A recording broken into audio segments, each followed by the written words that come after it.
নমস্কার। ও এতক্ষণে খেয়াল হয়েছে যে ডাক্তার ছাড়া আপনি চলতেই পারবেন না। আপনার ঘরে অসুস্থ মহিলা আছে, আপনারও মা বাবা আছে, আপনার নিজেরও শরীর আছে। হ্যাঁ, ডাক্তার যে সহজেই ডাক্তার হতে পারে না সেটা এতক্ষণে মনে পড়েছে? আপনার মতন স্বাভাবিক মানুষ যখন তখন একটা যে কোনো সাধারণ মানুষ ভোটে দাঁড়িয়ে ভোটে জিতলেই আপনার পদটা পেতে পারে, কিন্তু ডাক্তার হতে গেলে অনেক পরিশ্রম করতে হয়। আপনি এতক্ষণে বুঝতে পেরেছেন? আপনি কথা বলার সময় তো বলে দেন, আর তারপরে আপনাকে যে কিভাবে ভুগতে হয় সেটা আপনি কল্পনাই করতে পারেন না। বিভিন্ন রকম তিরস্কারের সামনে এসেই হাইরে আহম্মক, এতক্ষণে মাথায় বুদ্ধি ঢুকেছে যে ডাক্তার ছাড়া পুরো অচল, আর এই ডাক্তাররা সহজেই তার পদ পায় না, তাদেরকে পদ অর্জন করতে হয়। আর কি বেতন? বেতন আপনার ঘর থেকে দেন নাকি? আপনার তহবিল থেকে দেন নাকি?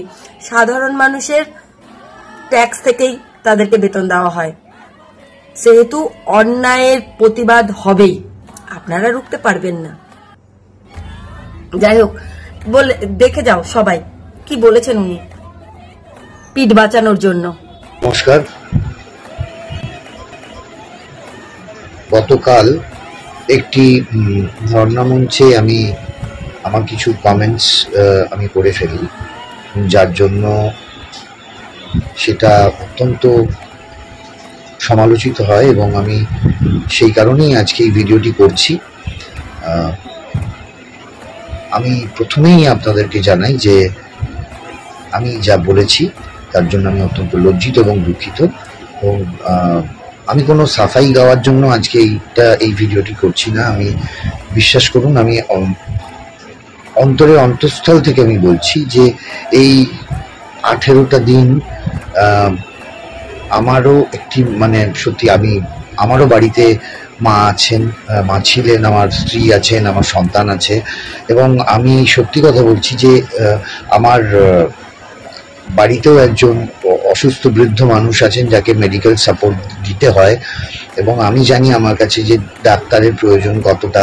এবং এই কদিনে জেলার বিভিন্ন প্রান্ত থেকে, বিভিন্ন জায়গা থেকে আমার কাছেও বহু মানুষ ভর্তির জন্য, হসপিটালে চিকিৎসার জন্য যেরকম আমার কাছে আসেন, সেই রেকমেন্ডেশনের জন্য আসেন, এবং আমি রেকমেন্ড করি।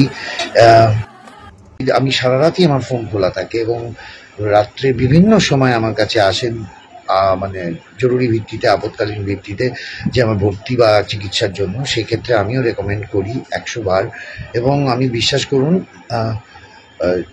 আরেকটি ঘটনা আমি আবার বলছি, আমি একটু শেয়ার করতে চাই যে যেদিন IMU এর স্ট্রাইক চলছিল, সেই দিন আমার একেবারে ভাতৃপ্রতিম এক বন্ধু, তার মার ইন্টারনাল ব্লিডিং হয়, সেরিব্রাল হ্যামারেজ হয়ে ইন্টারনাল ব্লিডিং হয়, এবং সে তখন আমাকে ফোন করে, এবং সে তড়িঘড়ি তার মাকে হাসপাতাল নিয়ে যায়। এবং বিশ্বাস করুন, সেদিনকে যা অবস্থা, সে 2-3টে জায়গায় ঘুরে, এবং আমিও ফোন করি, কিন্তু সত্যি সেই পরিস্থিতিও ছিল না সেই সময় যে সেই ধর্মঘটের মধ্যে সেই কাজ হয়। কেননা সত্যি ডাক্তাররা যে তখন সঙ্গত কারণে, ন্যায্য কারণে তখন সেই আন্দোলন এবং ধর্মঘট চলছে, এবং খানিক বাদে আমার কাছে আমার বন্ধুর ফোন আসে যে আর তোর সাহায্যের দরকার পড়বে না, তার কারণ আমার মা আর নেই, আর আমি তোকে ডিস্টার্ব করব না। এইটা সত্যি আমার কাছে খুব মর্মান্তিক ঘটনা। আমি তিনি আমার মাতৃপ্রতিম, তাকে আমি হারাই। এবং বিশ্বাস করুন, আমি ডাক্তার এবং ডাক্তারি পরিষেবা, আবার বলছি যে আমার কাছে আমার বাবা অসুস্থ ছিলেন, মা অসুস্থ ছিলেন, ডাক্তার সত্যি আমার কাছে ভগবান স্বরূপ। এবং আমি বিশ্বাস করুন, আমি অন্তঃস্থল থেকে বলছি, আমি জুনিয়র সিনিয়র কোনো ডাক্তারের ডিসক্রিমিনেশন করতে চাইনি। আমি জানি যে সিনিয়র ডাক্তারের কাছ থেকে শিক্ষা নিয়ে জুনিয়র ডাক্তাররা তাদের এক্সপিরিয়েন্স গ্যাদার করেন, এবং আমি সত্যি কথা বলছি যে এই আন্দোলন এবং আন্দোলনকারী তাদের যুক্তিসঙ্গত এবং ন্যায়সঙ্গত, 2000% ন্যায়সঙ্গত তাদের এই আন্দোলন। আমি তাদের আন্দোলনকে কোনোভাবে ছোট করতে চাই না, আমার স্বপ্নেও আসে না এই কল্পনা।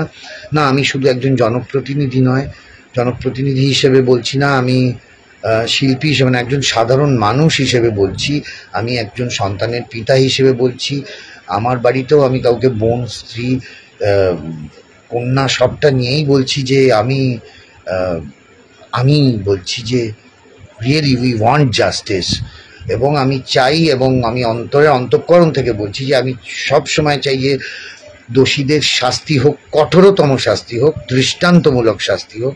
এবং আমি যা বলে ফেলেছি তার জন্য আমি সমস্ত ডাক্তারবাবুদের কাছে, কেননা আজকে ঘটনা ঘটার পর বহু আমার ফ্রেটার্নিটির বন্ধু, অনেক সাংবাদিক বন্ধু, অনেক ডাক্তার বন্ধু আমায় ফোন করেছেন, ফোন করাটাই সঙ্গত। তারা বলেছেন, আমি মাথা পেতে স্বীকার করেছি, হ্যাঁ আমার ভুল হয়েছে। আমি জানি না এর কোনো যুক্তি নেই, মানে আমি বলতে পারছি না, তবে একটাই কথা বলছি, আমি লজ্জিত, আমি আপনাদের কাছে ক্ষমা প্রার্থী। তবে আবার বলছি, এই আন্দোলন এবং আন্দোলনকারীদের আমার আপনাদের প্রতি সহস্রবার, কোটিতমবার সেই সমর্থন রয়েছে। আমি আবার বলছি, একজন সাধারণ মানুষ হিসেবে, পশ্চিমবঙ্গের একজন সাধারণ নাগরিক হিসেবে, we want really justice, we want justice, we want justice. এবং আবার বলছি, আমি চাই দোষীরা ধরা পড়ুক এবং দোষীদের দৃষ্টান্তমূলক শাস্তি হোক।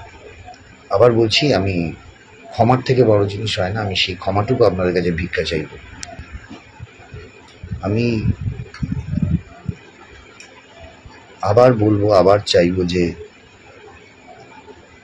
যে চলে গেছে সেই সন্তানহারা পিতামাতা যেন সুবিচার পান, তারা যেন দেখে যেতে পারেন দোষীরা কঠোরতম শাস্তি পেয়েছে। আবার আমি ক্ষমা চাইছি আমার এর জন্য। আবার বলছি, আমি আন্দোলন এবং আন্দোলনকারীদের পূর্ণ সমর্থন জানাচ্ছি। We want justice. আসলে ভুলটা কোথায় জানেন? ভুলটা হচ্ছে আপনারা এটাকে একটা, এখনো পর্যন্ত এটাকে একটা জাস্ট একটা ছোট্ট ঘটনা রূপে দেখছেন। আপনারা মানুষ না, মানুষ রূপে যেসব নগণ্য জীবগুলো থাকে না, আপনারা হচ্ছেন সেগুলো। সেই জন্য আপনাদের কাছে এই যখন যা ইচ্ছা কমেন্ট করাটা কোনো ব্যাপারই হয় না।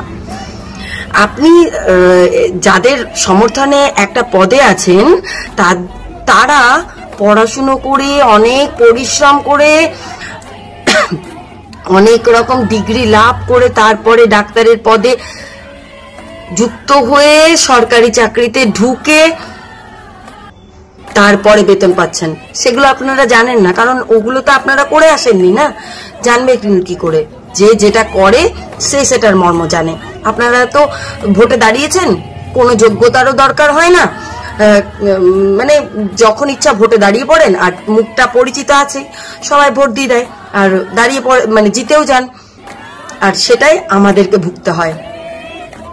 সেই রকমই দিন আজকে এখন। আপনারা যখন যে যা ইচ্ছা মর্জি মতো কমেন্ট করে চলে যাচ্ছেন, এখনো পর্যন্ত আপনাদের মিনিমাম লজ্জাটুকু নেই। আর কবে হবে? আর কবে? আমার প্রশ্ন এটাই, আর কবে?